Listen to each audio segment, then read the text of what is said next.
എല്ലാവർക്കും നമസ്കാരം. പുതിയ വീഡിയോയിലേക്ക് സ്വാഗതം. CPM അതിൻ്റെ ചരിത്രത്തിൽ തന്നെ ഏറ്റവും ദുരന്തപൂർണമായ ഒരു കാലഘട്ടത്തിലൂടെയാണ് കടന്നു പോകുന്നത്. ഈ കാലഘട്ടത്തിന് ഉത്തരവാദി ആരാണ്? കഴിഞ്ഞ 10 വർഷക്കാലം, അത് 2016 തൊട്ട് 2026 വരെ കേരളം ഭരിച്ചിരുന്ന പാർട്ടിയാണ് CPM. ഇന്ന് CPM നേരിട്ടുകൊണ്ടിരിക്കുന്ന ഈ ദുരന്തത്തിന് കാരണം സാക്ഷാൽ പിണറായി വിജയനാണെന്ന് എല്ലാവർക്കും അറിയാം. ഒരാളോടും ബോധ്യപ്പെടുത്തേണ്ട ആവശ്യമില്ല. അത് അവരുടെ ഉരുക്കുകോട്ടയായ തൃക്കരിപ്പൂരും തളിപ്പറമ്പും പയ്യന്നൂരും അടക്കം വൻ മാർജിനാണ് തോറ്റത്. അതായത് ഒരേ ഒരു കാരണക്കാരൻ പിണറായി മാത്രമാണ്. അപ്പോൾ ഇന്ന് ഈ ദിവസം ഈ സെപ്റ്റംബർ മാസത്തിലും CPM അനുഭവിച്ചുകൊണ്ടിരിക്കുന്ന ദുരന്തത്തിന് കാരണം പിണറായി മാത്രമാണ്. പിന്നെ അത് മാത്രമല്ല, പിണറായിയുടെ മകളുമായി ബന്ധപ്പെട്ട അഴിമതി കേസുകളാണ് ഇന്ന് കേരള രാഷ്ട്രീയം ഏറ്റവും കൂടുതൽ ചർച്ച ചെയ്തുകൊണ്ടിരിക്കുന്നത്. കൊച്ചു കുട്ടികൾക്ക് പോലും അറിയാം എന്താണ് മാസപ്പടി വിവാദമെന്ന്. അപ്പോൾ ഇന്ന് പാർട്ടി വലിയ രീതിയിലുള്ള ഒരു പ്രതിരോധം തീർക്കാൻ നോക്കിയാണ്. നാളെ പയ്യന്നൂരും തളിപ്പറമ്പിലൊക്കെ രാഷ്ട്രീയ വിശദീകരണ യോഗം നടക്കാൻ പോവുകയാണ്. പിണറായി തന്നെ പങ്കെടുക്കുന്നുണ്ട്. എങ്ങനെയാണ് പാർട്ടി തോറ്റതെന്ന് ഇത് വിശദീകരിക്കേണ്ട ആവശ്യമൊന്നും ഇല്ല. എല്ലാവർക്കും അറിയാം. അതായത് അരിയാഹാരം കഴിക്കുന്ന എല്ലാവർക്കും അറിയുന്നൊരു കാര്യമാണ് ഈ പിണറായിയുടെ കുടുംബവും മരുമകനും ചേർന്ന് നടത്തിയ കൊള്ളയാണ്. കഴിഞ്ഞ 10 വർഷം നടത്തിയ കൊള്ളയാണ് ഈ പാർട്ടി ഈ നിലയിൽ എത്തിച്ചതെന്ന് എല്ലാവർക്കും അറിയാം. ഇപ്പോൾ പാർട്ടിയിൽ നിന്ന് തന്നെ വലിയ രീതിയിലുള്ള പിണറായിക്കെതിരെയും പിണറായി മകൾക്കെതിരെയും പിണറായിയുടെ മരുമകനെതിരെയും വലിയ രീതിയിലുള്ള ആരോപണം, അതായത് അവർക്കെതിരെ ശബ്ദം ഉയർന്നിരിക്കുകയാണ്. നമുക്കറിയാം പാർട്ടിയുടെ അറിയപ്പെടുന്ന ഒരു പ്രാസംഗികനാണ്, അറിയപ്പെടുന്ന ഒരു യുവജന നേതാവാണ് ഈ എം സ്വരാജ്. ഈ എം സ്വരാജിൻ്റെ CPMൻ്റെ കഴിഞ്ഞ ദിവസം ഒരു വാട്സാപ്പ് ഗ്രൂപ്പിൽ പുറത്തുവിട്ട ഒരു വോയിസ് പ്രകാരം പാർട്ടിക്ക് ബാധ്യതയെ മാറിയിരിക്കുകയാണ്. പിണറായിയും കുടുംബവും പിണറായിയും മകളും പാർട്ടിക്ക് ബാധ്യതയാണ് എന്നാണ് എം സ്വരാജ് പറയുന്നത്. അത് ഈ പാർട്ടി സർക്കിളിൽ തന്നെ വലിയ രീതിയിൽ പ്രചരിപ്പിച്ചുകൊണ്ടിരിക്കുന്നുണ്ട്. ചില വാട്സാപ്പ് ഗ്രൂപ്പിലൊക്കെ കിട്ടിയ വോയിസ് എല്ലാത്തിലും പ്രചരിപ്പിക്കുന്നുണ്ട്. പക്ഷേ അതിനെ സോഷ്യൽ മീഡിയയോ മെയിൻ സ്ട്രീം മീഡിയയോ അത്തരത്തിലുള്ള കാര്യങ്ങളൊന്നും ഈ സ്വരാജ് പറഞ്ഞ കാര്യം, സ്വരാജിൻ്റെ ഓഡിയോ പുറത്തുവിടാനും തയ്യാറല്ല. കാരണം എന്താണെന്ന് വെച്ചാൽ ഇവിടുത്തെ മിക്ക മാധ്യമ സ്ഥാപനങ്ങളും ആൾക്കാരും ഒക്കെ ഈ SFI ഈ കമ്മ്യൂണിസ്റ്റ് ബാക്ക്ഗ്രൗണ്ടിലുള്ള ആൾക്കാരാണ്. ഇപ്പോഴും അവരുടെ പിണറായി ഭക്തി മൂത്ത് നടക്കുകയാണ്.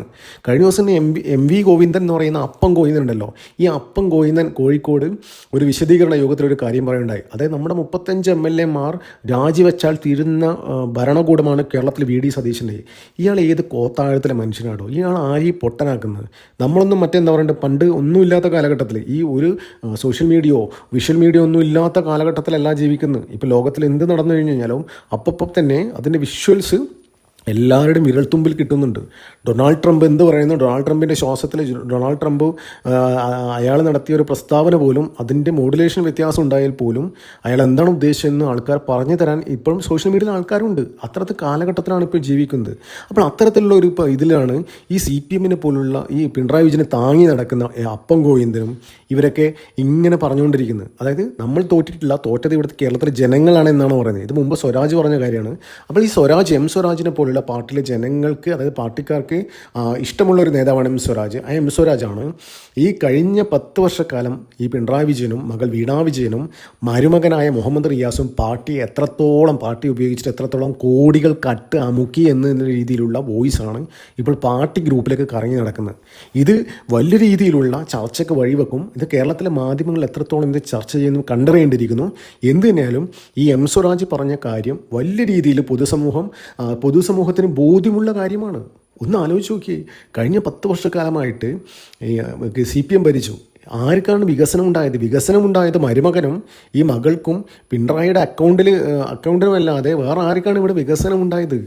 ഇവിടെ കാണുന്ന വികസനം, അതായത് മരുമകനെ പിടിച്ചിട്ട് പൊതുമരാമത്ത് വകുപ്പ് മന്ത്രിയാക്കി. അപ്പം നരേന്ദ്രമോദി സോപ്പിട്ടും നിതിൻ ഗഡ്കരിയെ സോപ്പിട്ടും ഇവിടെ കുറേ വികസനങ്ങൾ, കുറേ കാര്യങ്ങളൊക്കെ, കുറേ റോഡുകളും പഞ്ചായത്ത് റോഡുകളും കാര്യങ്ങളൊക്കെ വികസിച്ചു.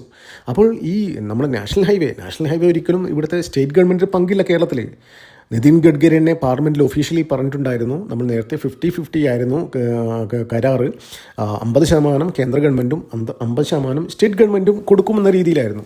പക്ഷേ അത് സ്റ്റേറ്റ് ഗവൺമെൻറ് കൊടുക്കാൻ പറ്റില്ല എന്ന്, 50% കൊടുക്കാൻ പറ്റാത്ത സാഹചര്യമാണ്, സാമ്പത്തിക സ്ഥിതിയാണ് കേരള ഗവൺമെൻറ് ഉള്ളത് എന്ന് കേരള ഗവൺമെൻറ് ഒഫീഷ്യലി അറിയിച്ചു. അതുകൊണ്ട് കുഴപ്പമില്ല, 100% കേന്ദ്ര സർക്കാരാണ് വഹിക്കുന്നതെന്ന് നിതിൻ ഗഡ്കരി ഒഫീഷ്യലി പറഞ്ഞിട്ടുണ്ട്. അപ്പോൾ കഴിഞ്ഞ 10 വർഷക്കാലമായിട്ട് കേരളത്തിൽ നടന്ന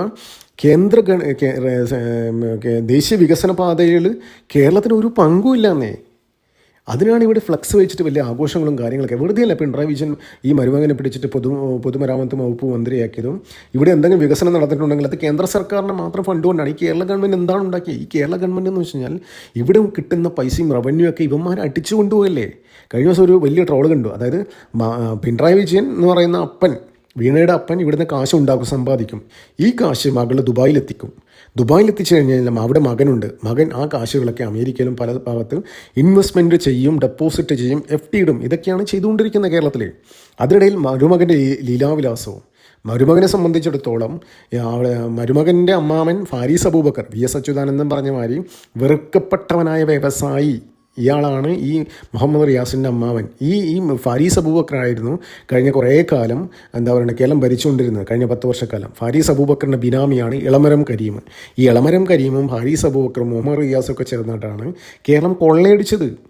വെറുതെയാണ് ED ഇവിടെ വട്ടമിട്ട് പറക്കുന്നത്. മുഹമ്മദ് റിയാസിൻ്റെ കോഴിക്കോടുമായി കേന്ദ്രീകരിച്ച് വലിയ രീതിയിലുള്ള റെയ്ഡുകൾ നടത്തിക്കൊണ്ടിരിക്കുന്നത്. മുഹമ്മദ് റിയാസിൻ്റെ വീട്ടിൽ മാത്രമല്ല, മുഹമ്മദ് റിയാസിൻ്റെ ഫ്രണ്ട്സിൻ്റെ വീട്ടിലും അവിടെ എല്ലായിടത്തും റെയ്ഡ് നടത്തിക്കൊണ്ടിരിക്കുകയാണ്. അപ്പോൾ പാർട്ടി ഇപ്പോൾ ഓപ്പോസിഷൻ സൈഡിലിരിക്കുകയാണ്.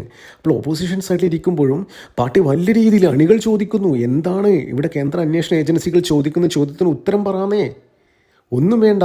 അതായത് അവിടെ നരേന്ദ്രമോദി അതൊക്കെ മറന്നേക്ക്. പാർട്ടി സാധാരണ അണികൾ ചോദിക്കുന്ന ചോദ്യത്തിന് കഴിഞ്ഞ 10 വർഷക്കാലം എന്തിന് എന്താ പറയണ്ടത്, ഈ വീണാ വിജയൻ ചെയ്ത എല്ലാ കൊള്ളരുതായ്മകൾക്കും എന്തൊരു പാർട്ടി സംവിധാനം ഉപയോഗിക്കുന്നു. നമുക്കറിയാം പിണറായി വിജയൻ്റെ വീട്ടിൽ ED റെയ്ഡിന് വീഴുമ്പോൾ പാർട്ടി സംവിധാനങ്ങളെല്ലാം ഉപയോഗിച്ച് അവിടെ റെയ്ഡ് നടത്തി. അവിടെ ED ആക്രമിച്ചു. IP ബിനുവിനെ പോലുള്ള തേർഡ് റേറ്റ് ഗുണ്ടകൾ ഉപയോഗിച്ചിട്ട് അവിടെ ED അവരെ ആക്രമിച്ചു. അന്ന് IP ബിനു അന്ന് 12, 10, 17 പേര് കുറേ കാലം ജയിലിൽ കിടന്നു. ഈ അടുത്ത കാലത്ത് ഇവർക്കൊക്കെ ജാമ്യം കിട്ടിയേ. അന്ന് നമ്മൾ വീഡിയോ കണ്ടതാണ്. ബിനീഷ് കോടിയേരി അടക്കമുള്ള ആൾക്കാരൊക്കെ ഈ ED ആക്രമിക്കുമ്പോൾ പാർട്ടിക്കാരെ തടയുന്നത്. ബിനീഷ് കോടിയേരിക്ക് അറിയാം എത്രത്തോളം ഉണ്ട് അതിൻ്റെ ഇൻറ്റൻസിറ്റി. അതായത് ഈ കേന്ദ്ര അന്വേഷണ ഏജൻസികൾ ആക്രമിച്ചു കഴിഞ്ഞാലും അതിൻ്റെ പേരിൽ വരുന്ന ഭവിഷ്യത്തുകളൊക്കെ ബിനീഷ് കോടിയേരിക്ക് നന്നായിട്ട് അറിയാം. അപ്പോൾ ആ ചെറുക്കിന് വിവരമുണ്ട്, അതുകൊണ്ട് അവരെയൊക്കെ തടഞ്ഞു. അപ്പോൾ എന്ത് തന്നെയാലും അതായത് മുമ്പ് ബിനീഷ് കോടിയേരി ലഹരി കേസിൽ അകത്താഴിപ്പ് കോടിയേരി ബാലകൃഷ്ണൻ പറഞ്ഞൊരു കാര്യമുണ്ട്. അതായത് ബിനീഷ് കോടിയേരി തെറ്റിയതിന് അവൻ അനുഭവിക്കട്ടെ എന്ന്, പാർട്ടി സംവിധാനങ്ങളൊന്നും അവനെ സംരക്ഷിക്കാൻ പോകില്ല എന്ന്. അതേപോലെ എന്തുകൊണ്ട് ഇവിടെ പിണറായി വിജയൻ പറഞ്ഞില്ല? വീണാ വിജയൻ തെറ്റിയതിന് വീണാ വിജയൻ ഹാൻഡിൽ ചെയ്തോട്ടെ, വീണാ വിജയൻ അനുഭവിക്കട്ടെ, എന്തിനീ പാർട്ടിക്കാർ ഉപയോഗിച്ച് ചെയ്യുന്നു? അപ്പോൾ അതിനെ വലിയ രീതിയിൽ പാർട്ടിക്ക് നാണക്കേടുണ്ടാക്കി ഇനി പാർട്ടി കേരളത്തിൽ ഒരിക്കലും അധികാരത്തിൽ വരില്ല എന്ന ഒരു ആംബിയൻസ് ഇവിടെ ഉണ്ടായിരിക്കുകയാണ്. അപ്പോൾ വലിയ രീതിയിലുള്ള, അപ്പോൾ സ്വരാജിനെ സംബന്ധിച്ചിടത്തോളം സ്വരാജിനെ പാർട്ടി സൈഡ് ലൈൻ ചെയ്തിരിക്കുകയാണ്. അതായത് മുഹമ്മദ് റിയാസിന് വേണ്ടിയിട്ട് പാർട്ടിയിൽ അത്യാവശ്യം പെർഫോം ചെയ്യാൻ കഴിവുള്ള എല്ലാവരെയും സൈഡ് ലൈൻ ചെയ്തു. അതിൻ്റെ ആദ്യ സൈഡ് ലൈൻ ചെയ്തത് സ്വരാജിനായിരുന്നു. അപ്പോൾ സ്വരാജിന് സീറ്റ് പോലും നിഷേധിച്ചു. സ്വരാജിനെ കഴിഞ്ഞ നിയമസഭാ ഇലക്ഷനിലായാലും അതിനപ്പുറത്തെ ഇലക്ഷനായാലും അടുപ്പിച്ചില്ല, ഒരു സ്ഥലത്ത് പോലും അടുപ്പിച്ചില്ല, ഒരു പ്രചാരണ യോഗത്തിൽ പോലും പ്രസംഗിക്കാൻ പോലും വിളിച്ചിട്ടില്ല. അപ്പോൾ ഈ ഒരു സാഹചര്യത്തിൽ പാർട്ടി വലിയ രീതിയിലുള്ള ഒരു പ്രശ്നം അഭിമുഖീകരിക്കുമ്പോൾ അതിൽ ഏറ്റവും കൂടുതൽ പാർട്ടിക്ക് നാണക്കേടുണ്ടാക്കുന്ന ഈ പിണറായി വിജയനും മകളും പിണറായി വിജയനും മരുമകനും പിണറായി കുടുംബം തന്നെയാണ് എന്നാണ് സ്വരാജ് പറയുന്നത്. ഇത് അണികളുടെ ഒരു ആഗ്രഹമാണ്. അണികൾ പറയാൻ ആഗ്രഹിച്ച കാര്യമാണ് സ്വരാജ് ഒരു വാട്സപ്പ് ഗ്രൂപ്പിൽ പങ്കുവച്ചത്. എന്തുതന്നെയാലും സ്വരാജിൻ്റെ ഈ പ്രസ്താവന കേരളത്തിൽ എത്രത്തോളം ചർച്ചയാവുമെന്ന് നമുക്ക് സംശയമുണ്ട്. കാരണം എന്ന് വെച്ചാൽ എല്ലാവരും ഞാൻ നേരത്തെ പറഞ്ഞ മാതിരി എല്ലാവരും ഇടതുപക്ഷ ആ ഒരു ബാക്ക്ഗ്രൗണ്ടുള്ള മാധ്യമപ്രവർത്തകരാണ്. അപ്പോൾ ഇത്തരത്തിലുള്ള കാര്യങ്ങളൊന്നും അവർ ചർച്ചയില്ല. എന്തുതന്നെയാലും സ്വരാജ് പറഞ്ഞ കാര്യം ഒന്നുകൂടി ഞാൻ പറഞ്ഞുതരാം. അതായത് പിണറായിയും മകളും മകളുടെ ഭർത്താവും അതായത് മരുമകനും പാർട്ടിക്ക് ഇപ്പോൾ വലിയ ബാധ്യതയായി മാറിയിരിക്കുകയാണ് എന്നാണ് സ്വരാജ് പറഞ്ഞിരിക്കുന്നത്. നന്ദി, നമസ്കാരം. മറ്റു വീഡിയോ കാണാം.